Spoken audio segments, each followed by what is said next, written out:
On this episode of Would Jamie Eat It If You're Doctoring Up Your Coffee?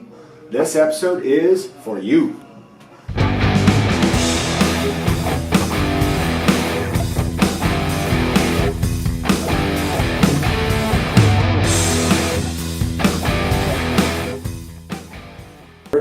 Welcome back to episode 9 of Would Jamie Eat It? Barkley, Jamie, back with you again. And let me start this episode off with a question. Are you a coffee drinker, Bart? No, not at all. Oh, hey. I've never been a coffee drinker. I've never liked it. I've never liked the taste. It's never really done it for me. I'm more of just a give me a glass of water guy. Mm-hmm. And plus, if I can get on my soapbox for a minute, my gym is right next to a Starbucks. And the lineup is always so long, and it always causes us traffic and parking problems at my gym. And that just kind of annoys me about coffee. So that's just a little side note. Anyway, it doesn't matter. A lot of people are coffee drinkers out there. A lot of people do love their Starbucks, etc. Wow, you just sound angry whenever you mention that. So, but we're not talking about coffee specifically this episode. We're talking about some things, options that people can put into their coffee. What's your take? Correct. Well, there's so many options now. It used to be back in the day, you had your normal creamers like Coffee Mate and that, but now it has progressed to and not only fancy. Yes, very fancy, and from a standpoint of you have non-nutritive additions like your creamers that just add flavor, all the way to things that add more nutritional value like your whey protein, coconut oil, MCT oil, even like grass-fed butter, going with high-fat versions. Right.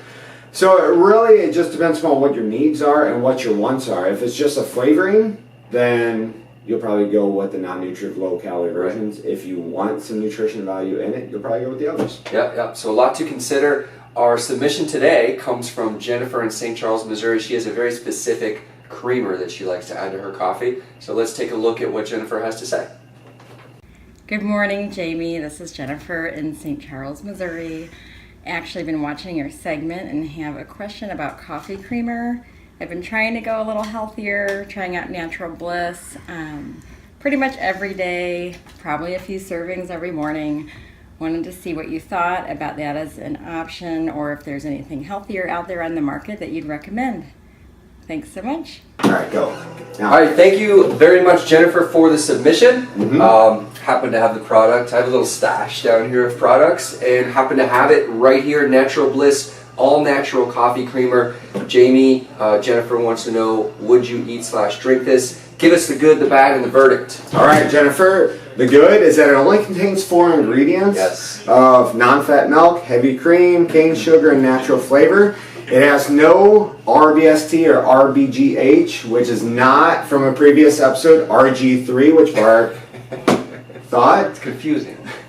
And that is, just to refresh our memory, that is the hormone that cows are sometimes given to help produce more milk. It's non-GMO, and it only contains 5 grams of sugar. The bad is I wish Nestle would have gone a little bit farther with this and made it organic. But it is not organic. It doesn't contain any organic ingredients.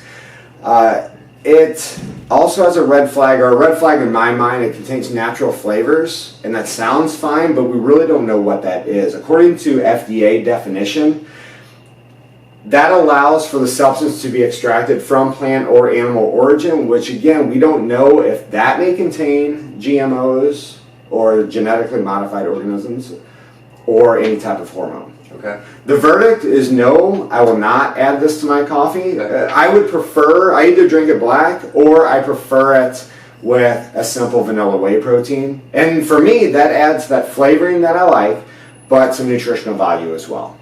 Gotcha. But even if this did have the organic ingredients, at the end of the day, it's really not adding any value. Correct. Okay. Correct. Okay, so there you have it, Jennifer. Jamie's verdict. Jamie, any final challenge of the day related to coffee additions? Yes, and just what I was alluding to, let's try to add some nutritional value to the coffee, but again, now we have to take into account what our needs are. Do we need a high-fat additive, or do we need a higher protein? And it may just be dependent upon what you like, but we have to consider that within the full day nutritional day. Yeah, just like anything else you're putting in, make it part of the overall game plan. Yep. Okay, there you have it, Jennifer. Jamie's verdict. Thank you very much for your submission. And everybody else, send us your submissions. You know where to send it, facebook.com/would Jamie eat it. Thank you very much for watching. We'll see you next episode.